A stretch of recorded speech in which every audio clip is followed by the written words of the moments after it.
Welcome to eSpanish. We're going to look today at the preterite tense, when we use it and how we form it. Okay, so when do we use the preterite? Now in Spanish, just like in English, there are a number of past tenses, and this is one of them. It's used mainly to discuss actions that happened on one occasion, or maybe more than one occasion in the past, but that are now over and done with, they're finished, okay? So for example, ayer fui al mercado is an action that I did in the past, but is now finished. There's no relationship there with the present at all. You could say, la semana pasada fuimos al cine dos veces.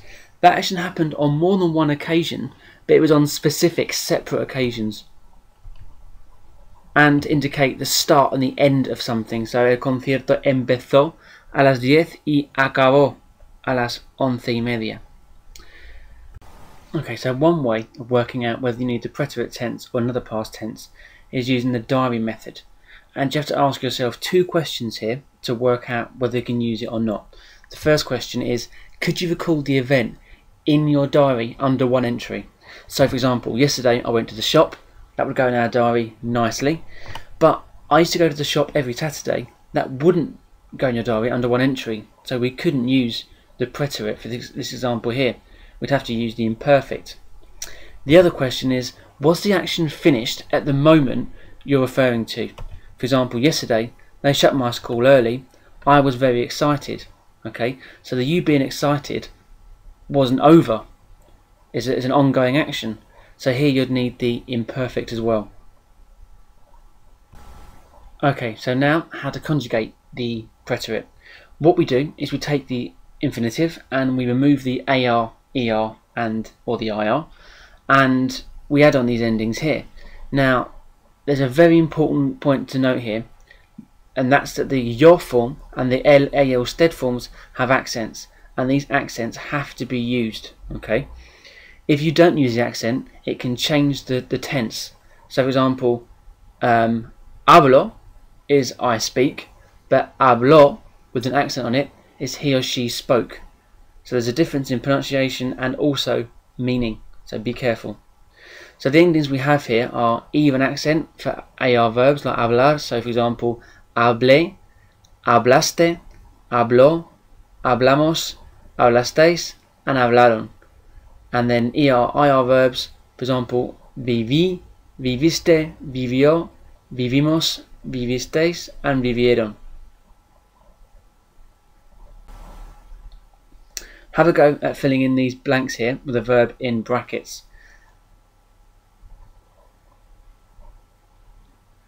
Okay, let's check your answers. So, el año pasado, mi familia y yo spent our holidays in Málaga. So, we, nosotros, pasamos. Number 2, mis padres, it's a reflexive verb, so it's going to be se casaron por la iglesia en 1981. 3, mi hermana pequeña nació hace 10 años, so she was born 10 years ago. And 4, el año pasado yo me compré un portátil. Now all these sentences here have clues showing you need to use the preterite. So constructions like el año pasado indicates the action happened and is over. A specific date like in number 2 in 1981, number 3 10 years ago, and last year in number 4. So these are all constructions you could look out for in the AQA Unit 1 gap fill to work out whether you need the preterite or not. Okay, the unfortunate thing with the preterite is there are lots of irregular verbs. The good thing is they do follow some sort of pattern. So we'll look at each type now in turn.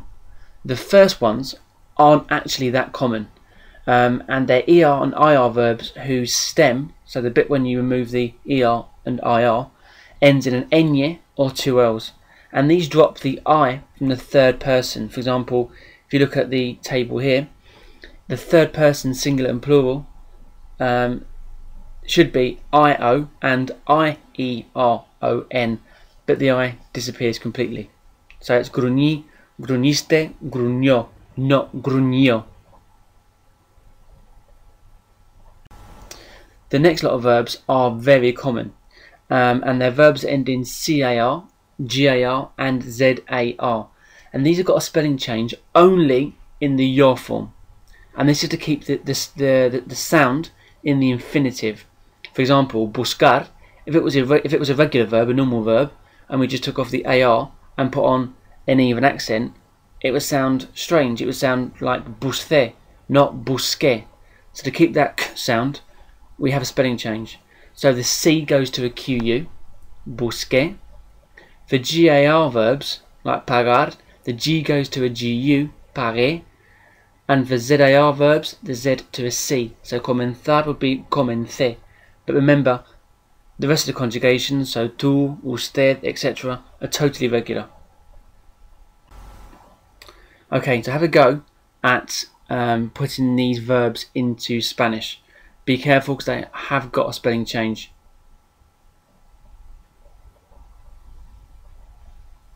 Okay, so let's check the answers. I started would be empecé, so the Z goes to a C. He started, comenzar, so comenzó, no change because it's not an I form. We paid, pagamos. I paid, pagué. That has got a change, so the G goes to a GU. I fished would be pesqué. You guys played, jugasteis, and I played, jugué. Again, the spelling changed the G to a GU.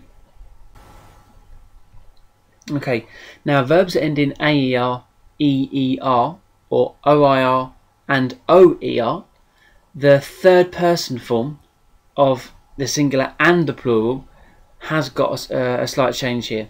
And what happens is that the regular endings that were IO and IERON, they lose the I and take on a Y.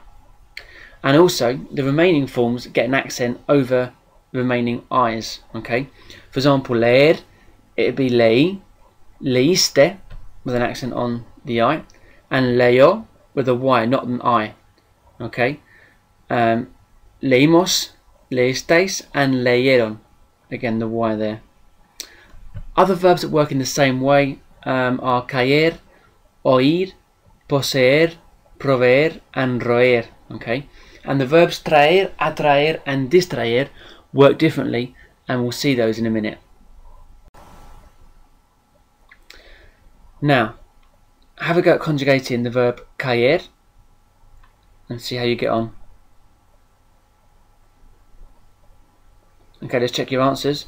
So, it'd be yo caí, tú caíste, él cayó, nosotros caímos, vosotros caísteis, and ellos cayeron.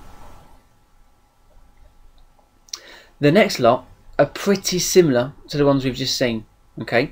And it's verbs that end in UIR have the same changes as the ones we just mentioned.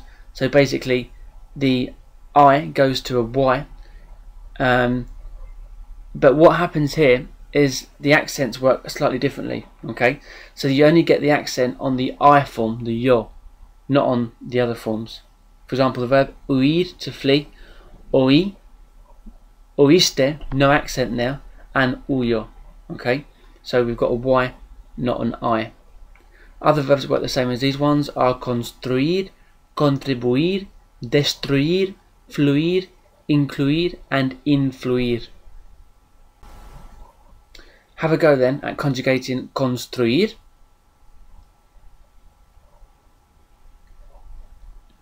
Okay, this verb then would be construir, construiste, construyó with a Y, construimos, okay, construisteis, and construyeron.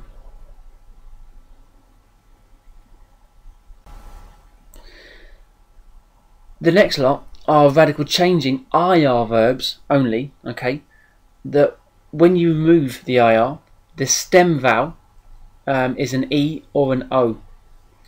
And these have a change in the third person form, okay. The E goes to an I and the O goes to a U. So for example, preferir, okay, you can see here it's pretty regular, but the third person forms, okay, we've got this I that replaces the E, at conjugating dormir.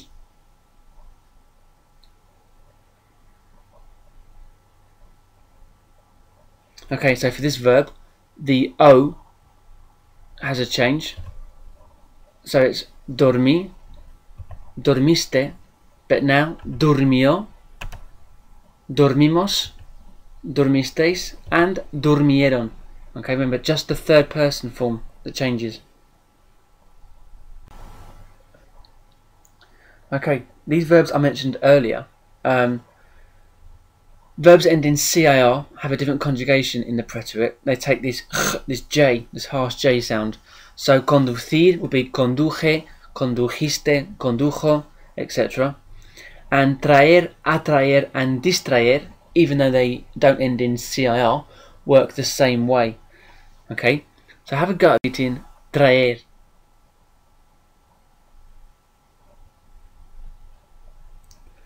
Okay, so this verb would be traje, trajiste, trajo, trajimos, trajisteis, and trajeron. Okay, just to finish off now, there are also some verbs, and they're quite common verbs, like tener, to have, hacer, to do, and these verbs are totally irregular, so you just have to learn them. You probably know them already, as I said, they are quite common. Beware, because ser and ir have the same conjugation. So fui means I was, and also I went.